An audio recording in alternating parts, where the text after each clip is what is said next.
So my last lore Genshin video got me sort of thinking. Genshin has a lot of characters involved in the lore right now, so I decided, you know what, instead of making a tier list based on character strength or meta strength and all that stuff, I decided to see if I can make a tier list that showcases the lore importance of all these playable characters. That way we can just sort of see and weed out which ones actually have some sort of influence in the main sort of Archon quest and interlude quest part of Genshin, and which ones will be of less impact. There's really not much else to say in terms of an intro because, well, it's pretty straightforward, and some of this, honestly though, I will be sort of trying to justify quite a bit on why I put certain characters on certain positions, because I think there's some that needs a bit more explanation and there's some that are just straight up obvious. So yeah, I might either blast through them or I might take a bit of time to actually explain my decision. So without further ado, let's just get started. Of course, these are the categories and I will explain each categories as I go through and if I put certain characters into them. And we're gonna start with, well, the first two, which, well, quite honestly, where else can I put them? They are literally the main character. There won't be any story without Aether or Lumine, so yep, they go to the very, very top. Now, we get to Jean. Now, Jean, I put her in definitely influential because, why? Because she is a nation leader. Any nation leader, industry leader, or some sort of big leader of certain sections of country will I probably put in definitely influential because they have the methods, they have the actual role of getting these people to become coordinated in some way or some form. And in terms of when crisis happens or when certain troublesome events happen, these are the people that are going to be taking control of these situations and have influence on these situations, so they would at the very least be definitely influential. Now we get to Lisa. Now Lisa, actually, if you see here, there's this one category that says could be very influential, sorry, but lazy. And honestly, I made that category specifically just for her because, well, we've seen it. We've seen in events and all that she's very knowledgeable. She's actually very, she knows a lot of things, especially with her track record and from the academia and all that. Definitely have an intelligence that people have to be wary of. But, well, when it comes to the more troublesome stuff that she has to deal with, she's more likely to just hand it off to someone else who she thinks is capable of doing that.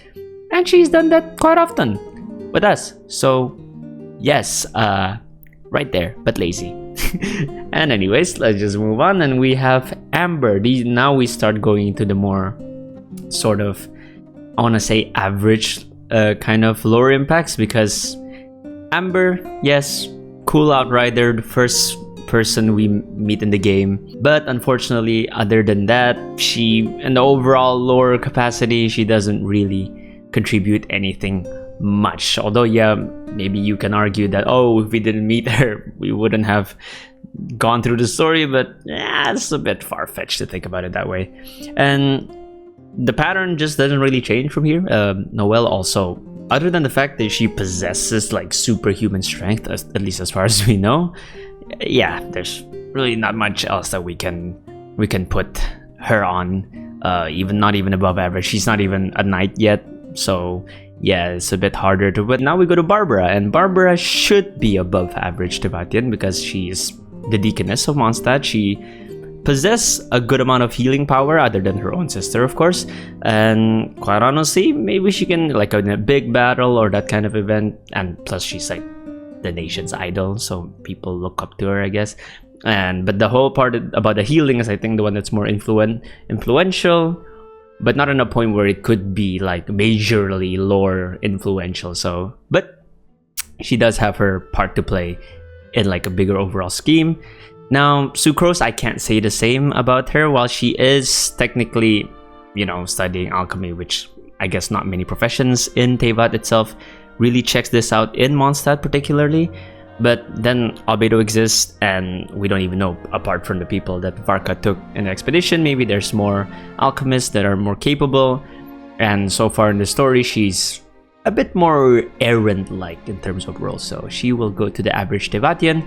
Fischl will also go to the same category because, well, Chunibyo, cool and all, like great imagination, but at the end of the day, she's kind of just a decent ranking Adventure Guild member who has a funny vision and well, both funny vision and funny vision of the world, I guess. So both ways. Now Mona, I was a bit on the fence, but then I would put her in could be influential, not just because of her Hex and Circle connection with through Barbeloth and then also Alice, but she's proven that she knows quite a decent amount of the inner workings of certain Teyvatian stuff.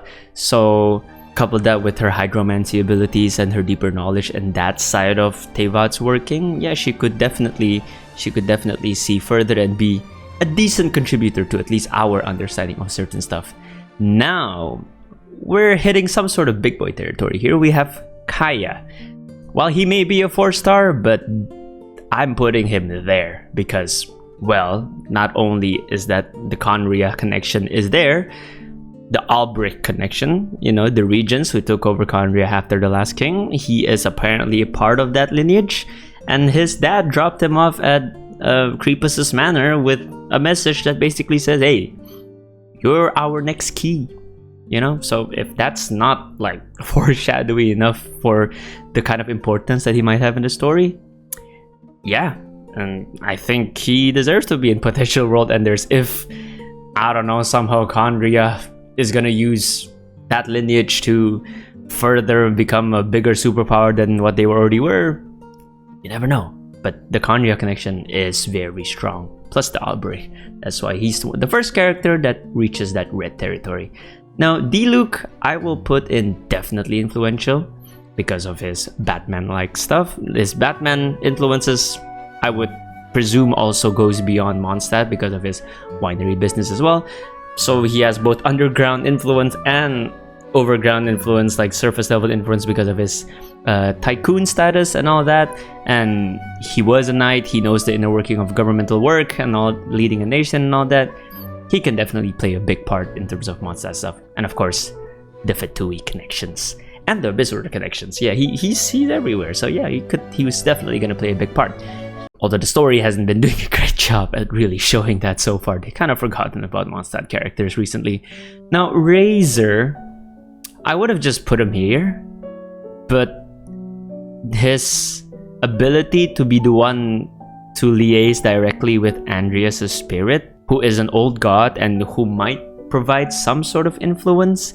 Yeah, I don't know. You can argue about this, but I think having that ability, because Andreas is not talking to any other human, he hates humans, so him being able to have that connection itself, it's already pretty good. So yeah, that's why I'm gonna put him on above average, but you can also do well with him being an average Teyvatian.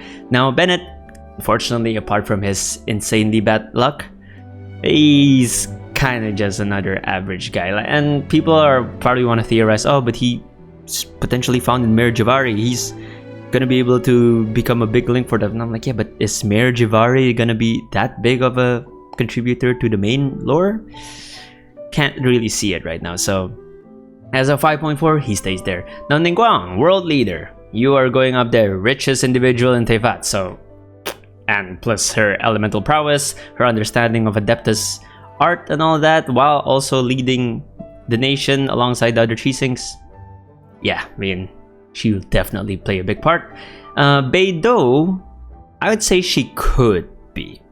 She could be, because once again, she's technically not the one calling the shots, but she's like a scout on steroids, essentially, for Liyue, because, well, she can detect gods at least. Who is it? Baish? I think Baish. She was the one who first of all detected that disturbance. So yeah, I think she's gonna be pretty influential, at least in the Liyue side of stuff. We don't really know how she goes beyond that other than Inazuma. But yeah, she definitely can have a big role. Now Keqing, Chasing member, in charge of infrastructure and livelihood management of Liyue. She's gonna be, and she's a general, as we saw from the 2.41, I think, 2.4 arcs of the Millelith.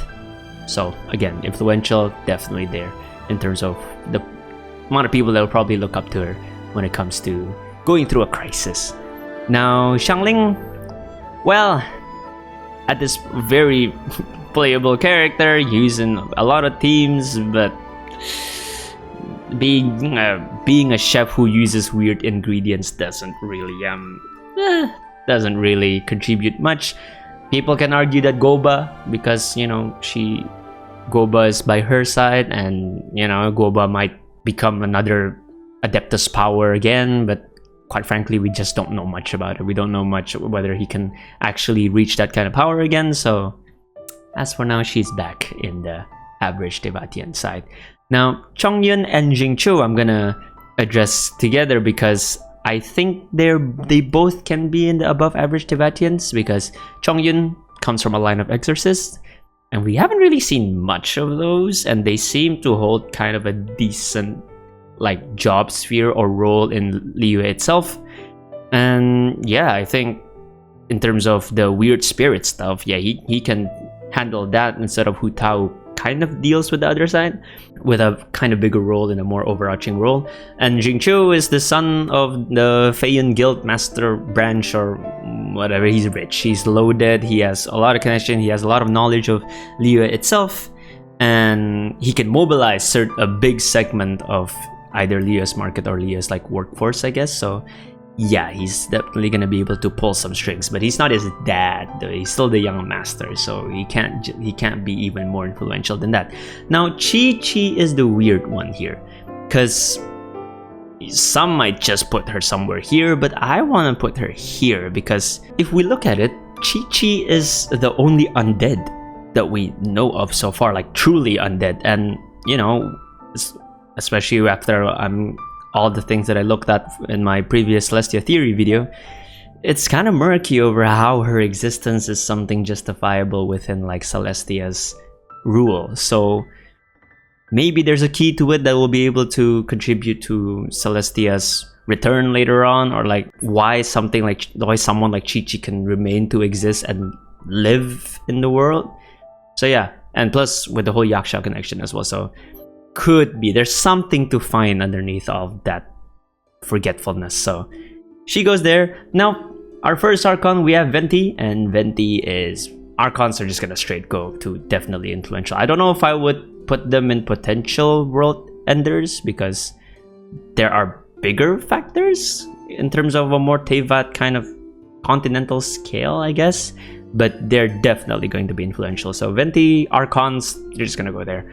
Klee, yeah, Klee, I was gonna put her here because other than her Alice connection, she herself doesn't really contribute much after that. So yeah, I think I'm gonna have to just leave her there because unlike Mona, who also has connections as one of her contributions, Mona herself has a lot of her own knowledge to like give to us as players or just be part of the lore itself. And Klee, she's like a 7-year-old, so I don't know what else she and yeah, okay, a 7-year-old terrorist, yeah, but other than that, what, you know, well, you can't really put them in a grander scale.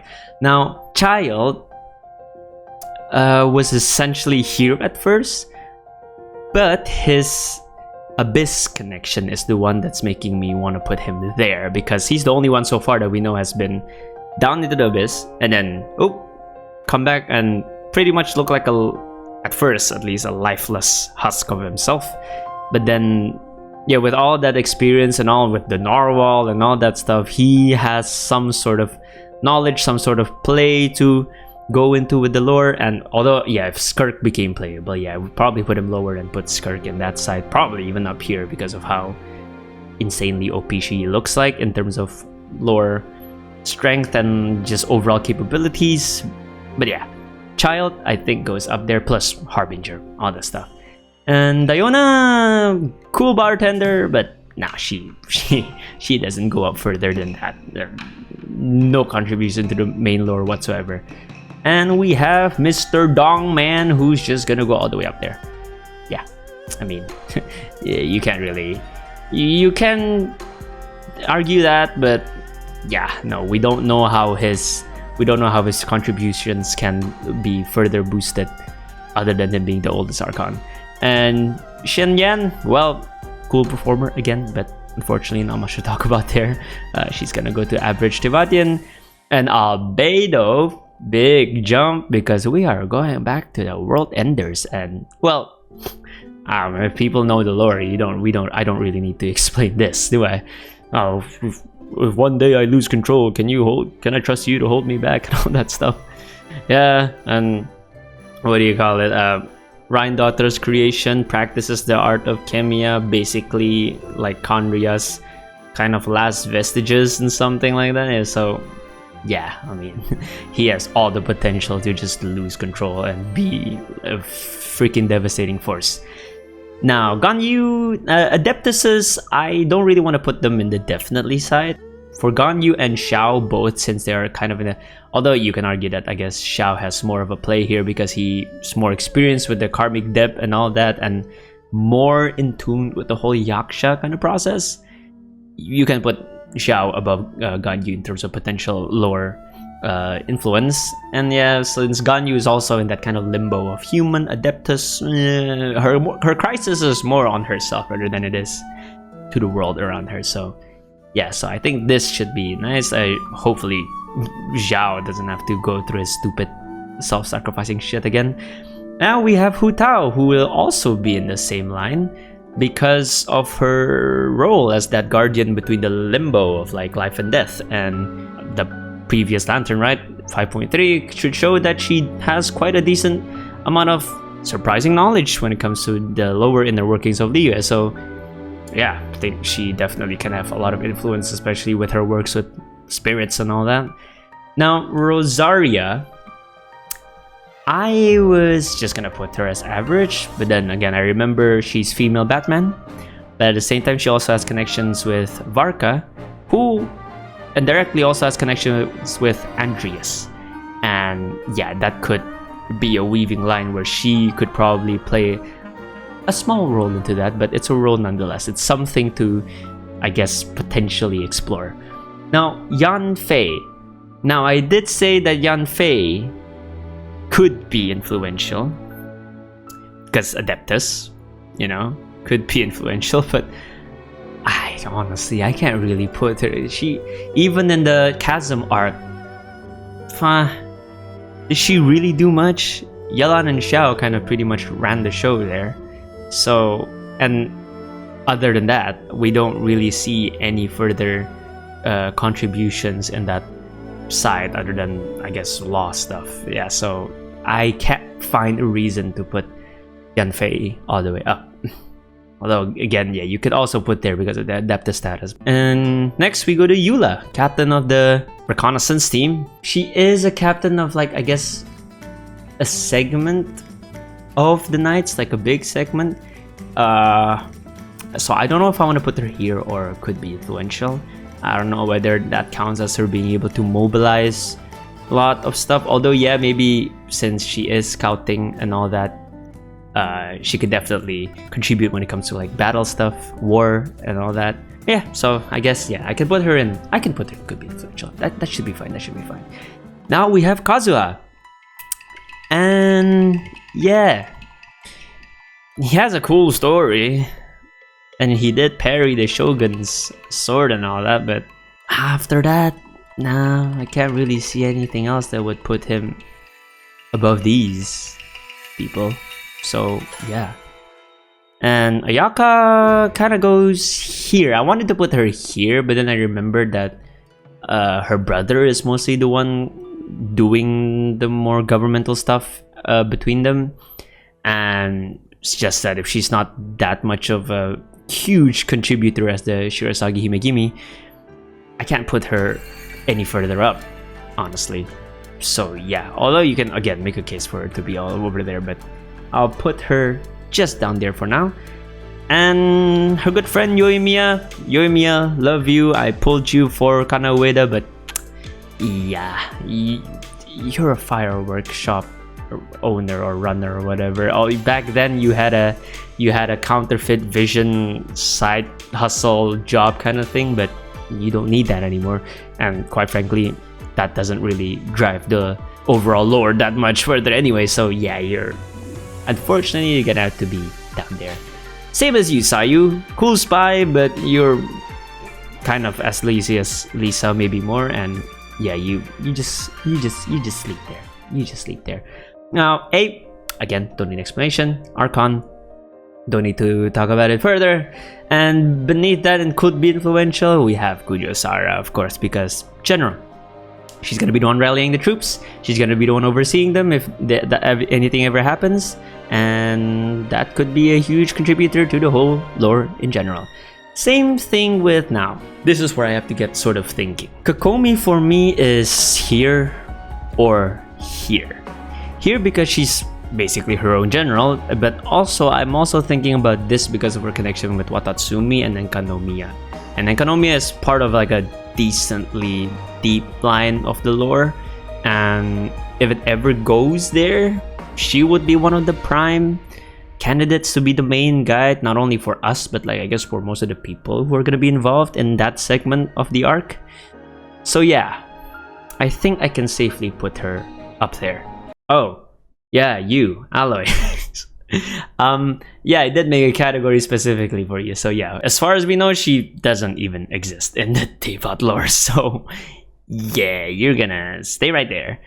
Now we have Thoma, who is unfortunately cool housekeeper, but still also average Teyvatian. And we have this other guy who I specifically made a category for, which is Ito, literally a street thug. That's it. You can talk about his Oni background all you want, but now, he is a street thug.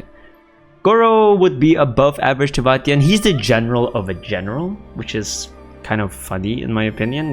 Kokomi is a general, or the commanding officer, or like or whatever commands the army of Watatsumi, and then there's the general of the general, which is this guy, who again doesn't really call the shots by himself. So yeah, you're just gonna be above average.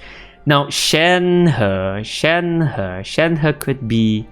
could be influential because she's in that weird limbo where she's not an Adeptus, but she's a human that's so strong that people think she's an Adeptus, you know?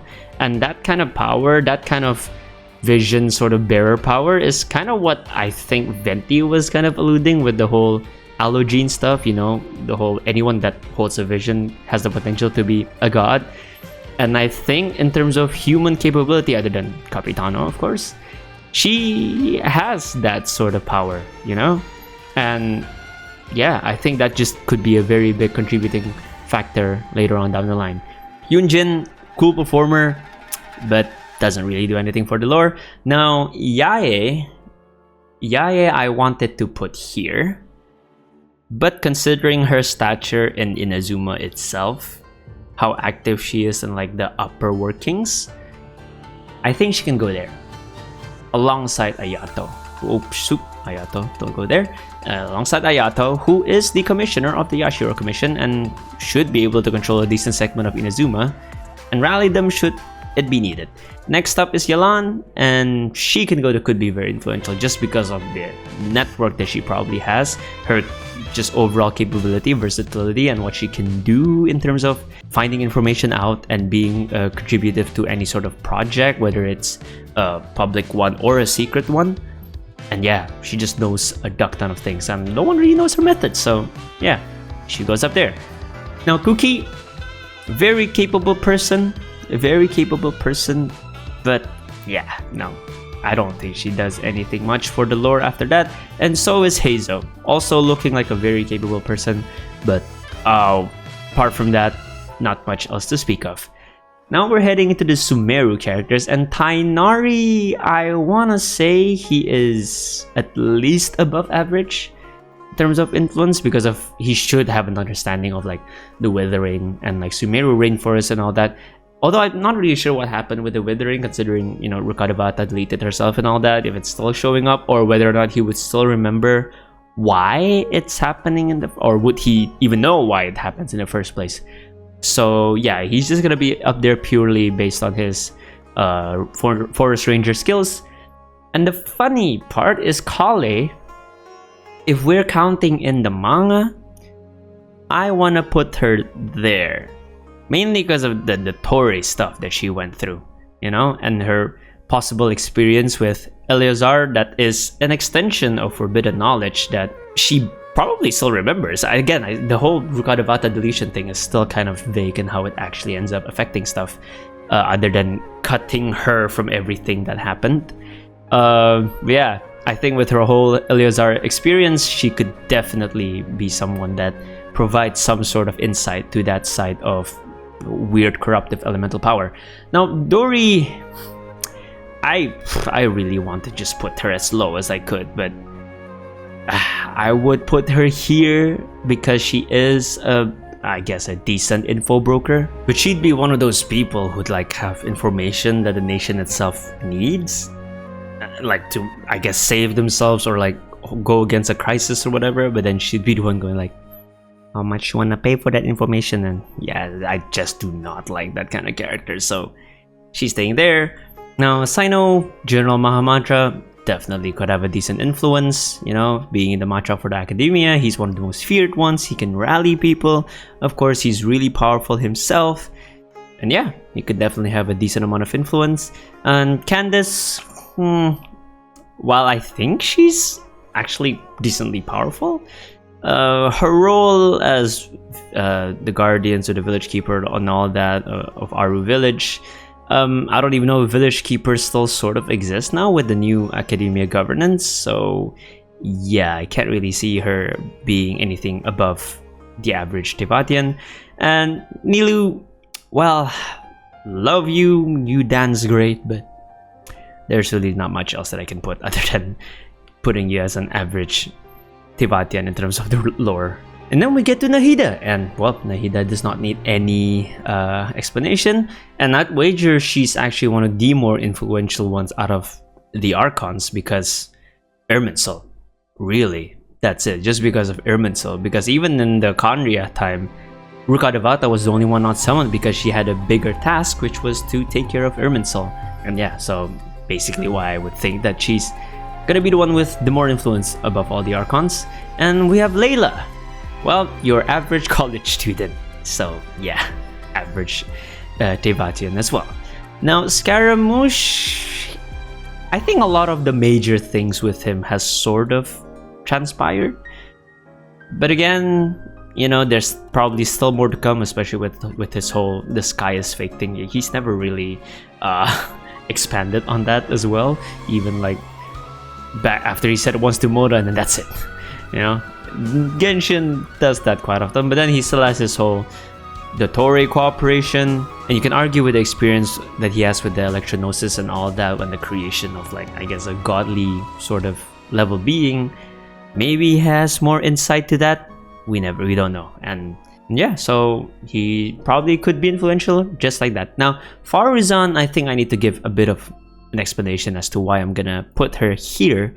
Because if you don't play her hangout or just don't generally research about Farazan, you wouldn't know why she was or she is that old, you know? She basically got trapped in a King Deshret ruin, and as far as we know, King Deshret back then held forbidden knowledge, and maybe there's like some sort of information or method or machinery that involves that kind of forbidden knowledge thing that would be buried in some sort of King Deshret ruins that people haven't discovered, and then she would know the mechanism. She would know how to guide us through that because she was trapped in one beforehand. So yeah, but it's a reach. Of course, you can always put her below, but I think for me that's why I can put her up there. Now for Alhaitham, now this is a weird one because a lot of people think he has resigned from being the acting Grand Sage, but we never got any confirmation of that. All we have is him saying he wants to resign and he's already given his resignation, but it was never confirmed that whether or not they actually gave him that resignation. So yeah, for now I'm just gonna still put him up there because technically he's still calling the shots, even though whether or not he would want to, you know. And I know that they did say he already tendered his resignation, but it may be like a Gene situation where, well, technically as long as we haven't elected other people, you're still the acting leader and whatever. So yeah, he's staying up there for now for me. Yao Yao, not really much known, so you're going to the average Teyvatian, other than you are a disciple of the Adeptus. Now we have Dea. And like Alhaitham, who is doing, like, I guess the rainforest side of stuff, Deya could be influential in the side of the Eremites and all that. You know, you can argue between her and Rahman, who has the more influence. One, I think, is like a bit more notorious or famous, and the other one is a bit more generally respected, Rahman being the latter. And, you know, from either one of them, they could be the ones that are that will be coordinating for the desert folk. But yeah, I think she just has that reputation as well as a very good merc and a very versatile, capable person. And yeah, she could be one to deal with that side of the desert stuff. Now, Mika, as much as we don't really know much about him, I'd say he could be influential because he was Varka's scout. He was part of Varka's scout at least. And that would imply that he's at least done so much more scouting around the rest of Teyvat compared to, I guess, someone like Amber and stuff like that. So I think Mika would be able to be a decent guide when it comes to the time where Mondstadt has to sort of force out some soldiers and all that to be able to help other nations. He could be that kind of scout to make sure that terrain and path is all gonna be great. So yeah, even though we actually barely know much about him, he has that kind of role that could put him in that sort of spot. Now, Baiju, I was a bit wishy-washy about. I wasn't really too sure what... Yeah, although, of course, being on the quest for immortality should technically be a decent amount of way to garner some influence in the major lore, but as far as we know, he doesn't really do much. And even though Changsheng herself was a servant for an Adeptus and all that, and I guess she looks at his quest and that quest of him giving him a vision.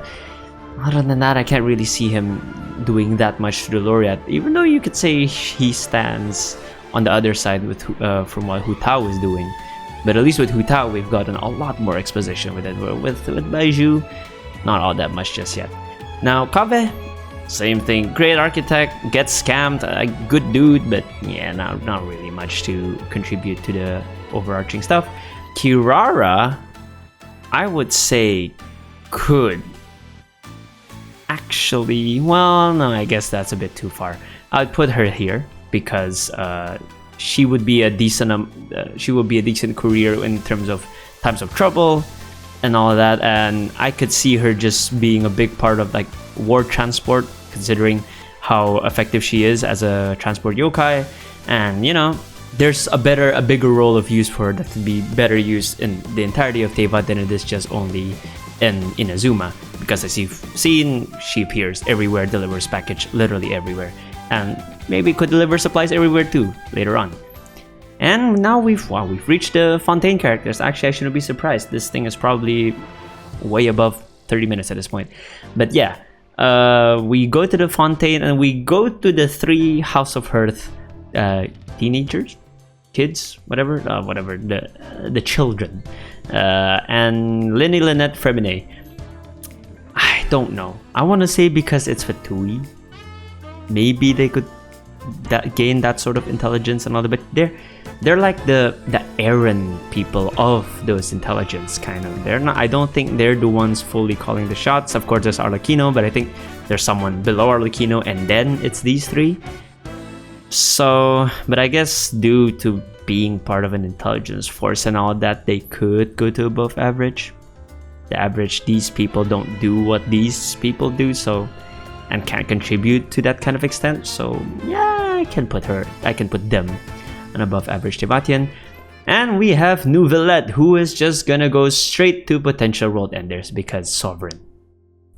I mean, potentially based on historical power, he can wipe the floor with all the Archons. So yeah, and he's definitely gonna be an X factor once either Celestia or the Abyss or whatever that comes back to rule returns to Teyvat, and you know, he can definitely put a huge dent just from pure power alone. But of course, other than that, Udex of Fontaine, basically world leader now because their Archon don't exist, has the Seed of Divinity of Hydro, so not much more to say. We have Risley now, who I would put as could be influential because he does run the Fortress of Meripede, and it will depend on how much the Fortress of Meripede and its inhabitants itself, how much they would get involved in terms of, I guess, a Fontaine sort of crises. Although you can also already argue because of both the arc that they made for the prophecy that they've done, and they would probably have a decent amount of role, but for now it's still a bit more on the we shall see side for the Meropede and the Duke itself. Farina, I don't know. I don't think at least, yeah, well, she did have a big influence, but we're kind of talking later on into the future. You know, she did have an influence, she did do that 500 years, but then now she's a mortal with a vision who is kind of like Yoon Jin, where they perform in operas. So I don't know. I would love to put her higher, but I think she's just right there, honestly, considering the fact that she holds the first Hydro Vision after Neuvillette retakes the throne. Yeah, but other than that, I don't see how much more she can contribute, other than, I guess, the knowledge she managed to accumulate researching, trying to stop the prophecy and all that. But yeah, that's still something we have to look out for into the future. We have Charlotte, who decent reporter, but really not much else contributing after that. And we have the Spina president, Navia, who I think would still be just in the above average. I don't know if she has that big of a sphere that just yet to be all the way up there in par with these people who might have a bigger, major overarching role. But in terms of the Fontaine stuff, yeah, definitely she's above because she's running something that's more like a underground support kind of unit for the whole of Fontaine. And now we can move on to Chevreuse, who is a soldier. And Chevreuse Chevreuse herself, I don't think would be able to do much more in the overarching lore, so she's going to average Teyvatian. Chen Yun, Adeptus, one of the ones that are a bit more experienced amongst the Adeptus. I could go as far as putting her there because she, at this point, like in terms of a standing and in terms of presence, she kind of has that kind of Yae Miko presence in the Liyue side, being Cloud Retainer and all that. But yeah, I would say she has just a bit more over these people, these Adeptus. So yeah, okay, you know what? I will put her up there because she's the experience that she has. She's gone through the Cataclysm. She's gone through all the knowledge she probably needs to better properly defend Liyue, and also to understand things that are outside of Liyue in terms of the more higher divine level stuff. So I think, okay, you know, screw it. She's over there. I'm putting way too much thought on that. She's over there. Now we have Gumming. Again, cool performer, but not much. Cool sob story as well with the dad. Very emotional, but yeah, not much. Chiori, unfortunately, the same way. Also cool backstory with her parents and all that. Trying to be herself as a fashion designer in Fontaine. But yeah, not much more after that. Now Arlecchino, I was tempted to go like this. I was tempted. Not only is she Conrion, she's insanely powerful, she also definitely has more knowledge than she lets on about the inner workings of Teyvat's divinity and all that, I guess. Yeah, but I just can't see it just yet. Not yet. We need to see more of what the Harbingers are actually, I guess the Sarisas actually trying to focus their forces on. You know, because she's been very vague about it. She's been like, oh, my Harbingers, they can... Well, I don't really remember the exact quote, but it's sort of like they can try to establish their own sort of goal and like dreams or whatever, and like they can do it on their own way. And yeah, until we figure out a more unified kind of purpose, yeah, she's gonna be still here, but you can also give her some shout to go all the way up there. And now we have Clarenne, who, well, considering her role as champion duelist before, and her role being tightly knit with Farina back then and Neuvillette sort of back then as well, I could say she could be decently influential, especially as a more of a X-Factor kind of human force thing for Fontaine. moves, and you know, being the champion duelist itself doesn't hurt. And we have Sijuin. You know what, since Barbara is here, I'll put her there as well, because without the idol part, she kind of serves as that healer that people go to rely on to get their spirits back up. So yeah, I'll put her over there. And now we have Sethos, and okay, Sethos I might be completely wrong about, because honestly I don't really know much about Sethos. I haven't played Sino's second story, but for what I know is he has some sort of connection with that kind of desert inner workings, that desert lore, which again, desert lore usually kind of involves King Deshret, Al-Ahmar, and all that. And I would caution to say that he probably has some sort of higher influence compared to just being an average person in Sumeru. So I think above average is pretty fair. You guys can probably argue for could be influential, but yeah, I just don't know much about Sethos, so that'll be up to you guys. Emily. Emily is a forensic analyst that also looks at weird elemental stuff, and that could contribute to her sort of understanding the more niche, the more unknown stuff to like the average government person or personnel, even from any Fontaine kind of side. So yeah, I'd put her above average considering her profession and what it is, the kind of scope that she researches on. And as much as it hurts me, even though I love this character, I love her personality, I love the way she's portrayed. Yeah, Moalani and Kachina, honestly, they just kind of don't do much over their community standings and all that. Yeah, I can't really find it. I can't really justify a part where I can put them up top. Now Kinich, on the other hand, considering his role during the Natlan invasion itself, at least is above average, because he can transfer information, he can be the liaison, he can be the guy that connects these tribes, even though there might be in disarray over battle and all that stuff, and he could be a very handy force to have during a crisis. So he's gonna stay there. And Shilonen, I would actually put Shilonen up here because of her ability to forge ancient names and just her ability to forge in general. She forges a lot of weird stuff for people, like Mavika's motorcycle was made by her. Chaska's, who's next, Chaska's giant bazooka sniper is also made by her. And you may not know, maybe she makes a lot more weapons for specific side of forces and Natlan and all that, but the whole being able to forge ancient names and all that is, I think, going to be a big factor and could be influential. While Chaska herself is influential within Natlan as the peacemaker and all that. Above that, I can't really justify another reason. Love the character though. And Auroron, actually, I would put him in could be, because of his understanding of spirits and how he himself is a broken spirit. There could be more knowledge to be gained from there in terms of Natlan's, I guess, ley line status or the Night Kingdom kind of connections. And yeah, I just think he has a bit more under his, I was gonna say under his skin, but that sounds creepy. So a bit more than meets the eye when it comes to his own condition, not to his own personality, but his own sort of condition, which could be a driving factor later on when you have to figure out the more pertinent stuff. And Mavika herself, Archon, no need to further expand. Done. She probably knows the most about the Abyss at this point, kind of. So her knowledge should be pretty useful to the whole world if that ever becomes a thing where they have to fight the Abyss, which will definitely be a thing. Well, I don't know why, if that ever is. It will be. And Citlali, because of her status with Auroron, the understanding of souls, spirits, and all that, I think she definitely could have.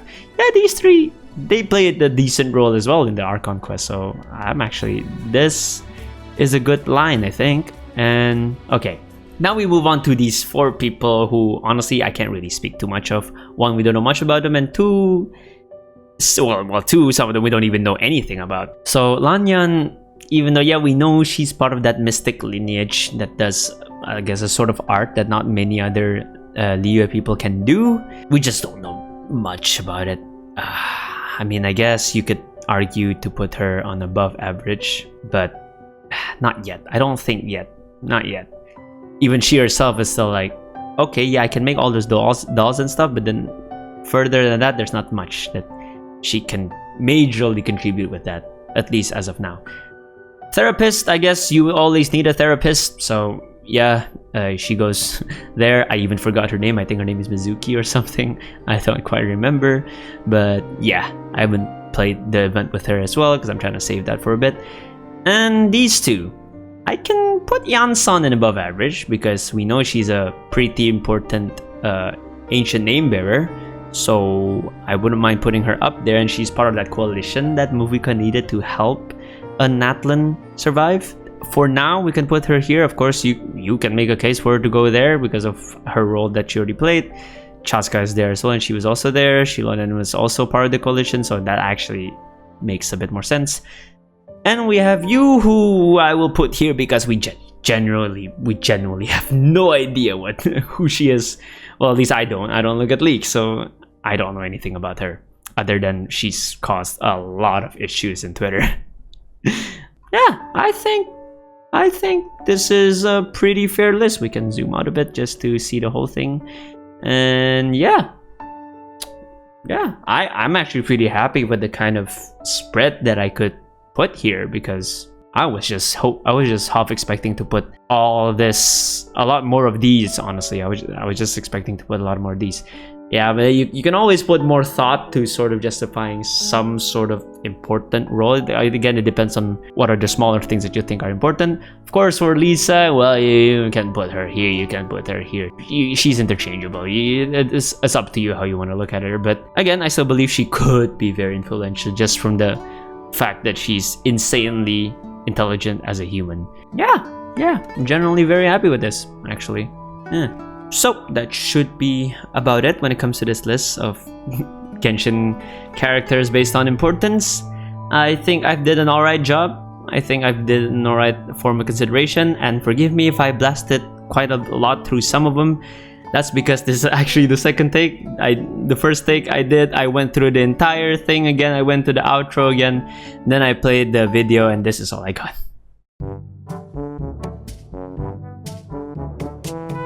So yeah, thank you for tuning in. If you did, feel free to try and do this yourself. I will try to put the tier template in the description if I could figure out how to do that, which link to share and all that.